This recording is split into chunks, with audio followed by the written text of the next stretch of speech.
Welcome back. I hope you're all having a fabulous Friday.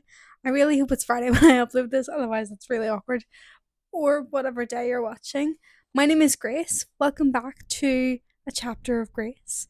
And today's video is basically the mid-year book tag, which is literally, as it describes, it's a bunch of questions that I will be answering about books that I would like to read in the second half of the year, and or books that I haven't quite read yet. I will very much be reading off of my laptop behind you, so if I'm looking back there, that's why. But we'll just get straight into the first question. So, what is the best book that you've read this year? I would say Us Against You by Beartown, or by Frederick Backman of the series Beartown. Ironically enough, I think Beartown is actually the most like the favorite of the three, but the second book, the sequel, is my favorite because in Beartown you don't know anyone. Like, none of the tension is there yet. Nothing's really happening at this moment in time. But in the second book, everything's kind of building up. Everything's building up. You know the characters, you know the tension, you know what happened in the first book. And in the second book as well,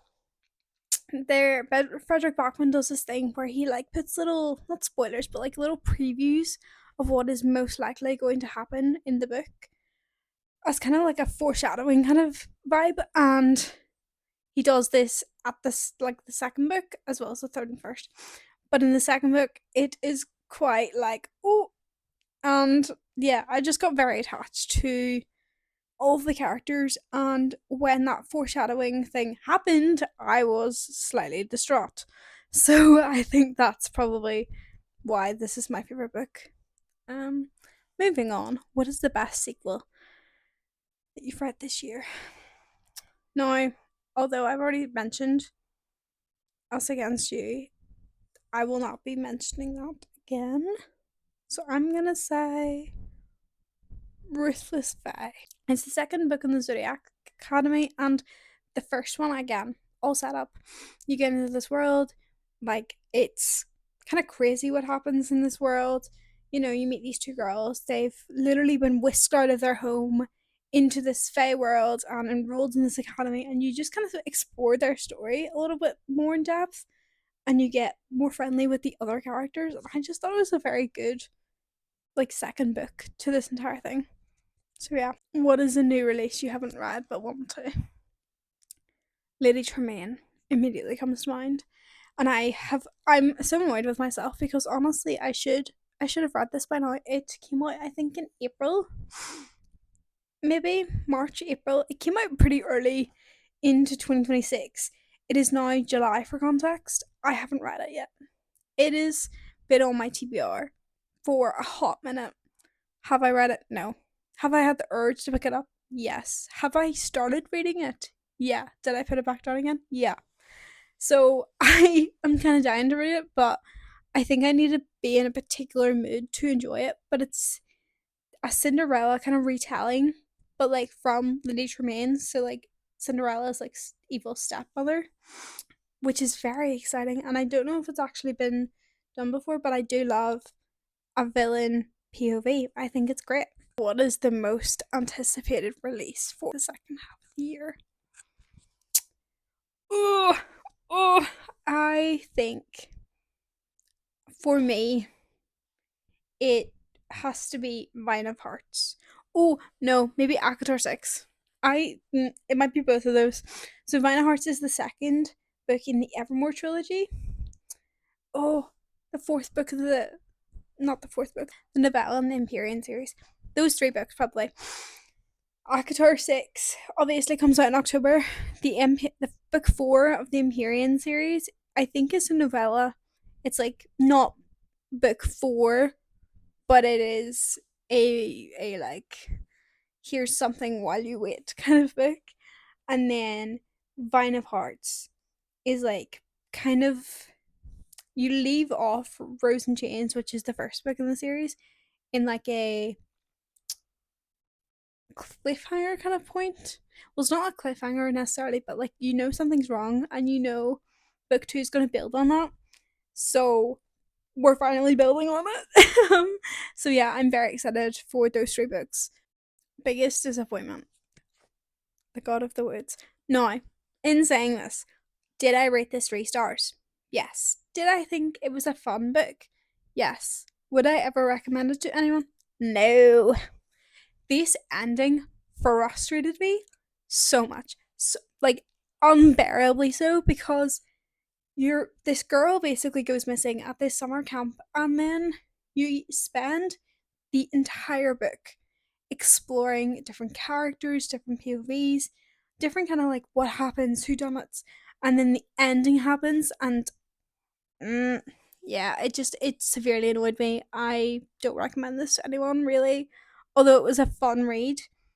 When I didn't know what the ending was, the ending kind of ruined the book for me. What is the biggest surprise? I don't know if I have a big surprise to quote unquote, but maybe me trying classical like literature and classics and like getting into nonfiction.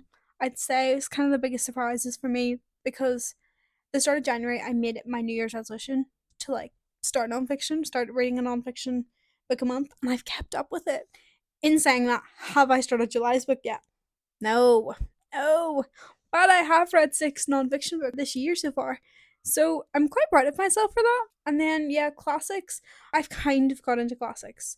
I read Emma this year, maybe last year, and I tried to read Wuthering Heights, and I put it on hold for now.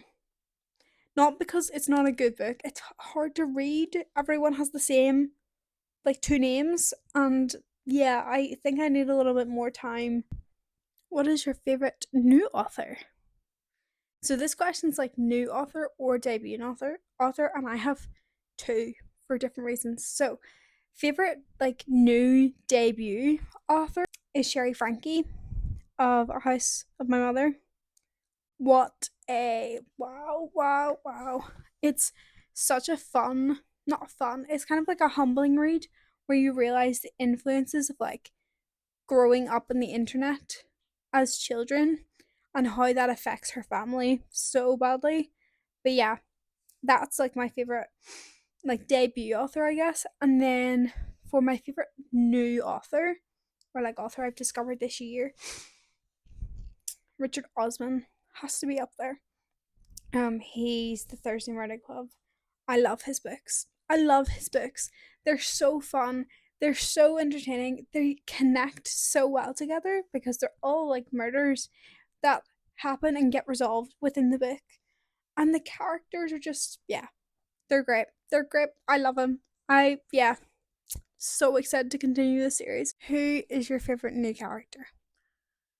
I don't know if this necessarily counts because, well, I'm gonna say it does. So the reason why I'm not saying it necessarily counts, but I'm counting it anyway, is because I'm picking Anne of Green Gables.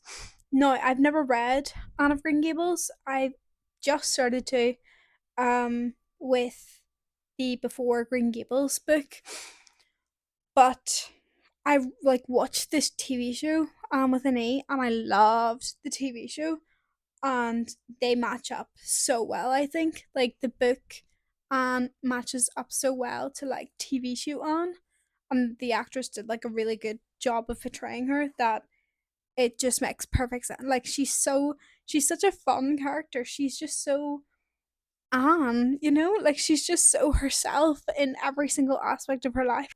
Moving on, what book made me cry? I don't necessarily recommend this. Not because I don't think it's a great book, just because there's quite a lot of graphic and sad and heartbreaking content that's not for everybody. So check your trigger warnings. But Releasing 10 by Chloe Walsh. It's set in this village in Cork in Ireland, and it follows two characters. Follows Lizzie, and it follows Hughie, and you just kind of see them growing up.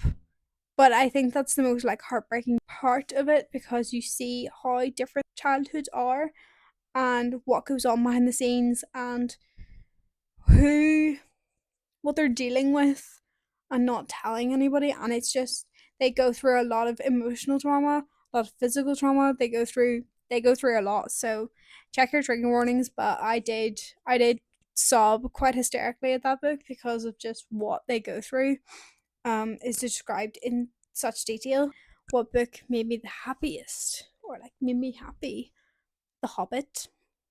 I'm not a massive fan of people wandering with no purpose. I like to have a little plot in my book. I like to have purpose in my book, and The Hobbit was just so wholesome and cozy, and it just made me like want to go on a little adventure and go camp somewhere. And that's basically what they kind of do for the entire book. They go on a quest, and you see different characters and different kind of aspects of the world, and it's so enlightening. I really liked it. It kind of reminds me of like Dunk and Egg by George R. R. Martin. They just go like exploring, and that's sometimes all you need in a book. You don't need like massive plots sometimes, but just a little adventure. What is the most beautiful book that you bought or received this year? I have it upstairs, but not with me right now. It's gonna be here. It is the Winnie the Pooh and House in Pooh Corner book. It is a first edition, and I got it in a specialist like children's bookshop in London, and it's stunning and it's gorgeous, and it has little like maps inside and like leaflets, and it's just so adorable. It's so adorable, and it just makes me so happy that like it's gorgeous. And then the final question I will be answering is, what do you need to finish? What book do you need to finish by the end of this year? I don't have a specific book. I have many, many, trust me, but it's kind of mostly series that I'd like to finish this year. So, Bear Town being one. I'd like to keep up to date with like the Empyrean, Akatar. I'd like to finish Heartstopper because I haven't read Volume 5, and Volume 6 is out, I believe, right now. Um, or pretty soon, anyway. I'd like to keep up to date with the Evermore trilogy. I'd like to finish R.F. Huang's like backlist. There's a bunch of her books that I physically bought and yet not gotten around to, and they've been on my shelves for ages. I'd like to start the Once Upon a Broken Heart series. I've never read that. I've heard wonderful things about it, but I keep putting it off for some reason. And the Raven Cycle series, because my poor partner has put me on it, and he put me on it 2 years ago. No, 3 years ago maybe, and I'm on book three. And there's a whole like second series after, like a sequel series after, that follows one of my favorite characters. So I would like to finish this. I think that would be great. But we'll see. That might be a little ambitious, kind of like list of everything. But I would like to get a good chunk of my series is caught up or finished, because I am in the middle of like 50 series right now. It's a problem. I know. Um but yeah, that's kind of all the questions that I wanted to answer. So I hope that you're all having a wonderful Friday. I hope that you're all enjoying the sunshine right now and the lovely weather that we're having. And yeah, I will see you in the next one. Bye.